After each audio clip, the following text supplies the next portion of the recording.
India versus Bangladesh প্রথম test match চলাকালীন বাংলাদেশের ক্রিকেট ফ্যান টাইগার রবি ভারতীয় ক্রিকেট ফ্যানদের বদনাম করার জন্য সোশ্যাল মিডিয়াতে এসে ভারতীয় ক্রিকেট ফ্যান এবং ভারতীয় দর্শকদের নামে বিভিন্ন রকমের বাজে মন্তব্য করতে দেখা যায়।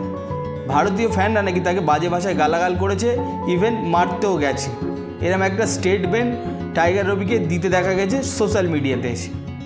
এটা গেল প্রথম টেস্টের কথা, বাট দ্বিতীয় টেস্টেও সেম জিনিস দেখা গেল টাইগার রবিকে।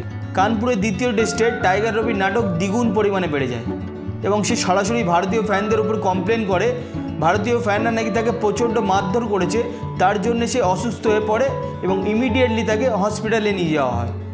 হসপিটালের চিকিৎসকরা জানায় তার শরীর থেকে কোনো ক্ষতর দাগ পাওয়া যায়নি কিংবা মারধরের কোনো চিহ্ন পাওয়া যায়নি। তার অসুস্থতার কারণ হলো ডিহাইড্রেশন।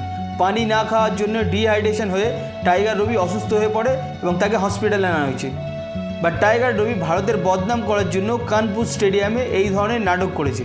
ভারতীয় ফ্যানদের ওপর কমপ্লেন এনেছে ভারতীয় ফ্যানরা নাকি তাকে মারধর করেছে এবং তার জন্য সে অসুস্থ হয়ে পড়ে। আর একটা জিনিস জানা যায় বাংলাদেশি মিডিয়ার কাছ থেকে, টাইগার রবি নাকি এই ধরনের নাটক প্রায় সময় করে থাকে ফেমাস হওয়ার জন্য, আর সেই জিনিসটা আবারও ইন্ডিয়াতে সে অ্যাপ্লাই করেছে ফেমাস হওয়ার জন্য।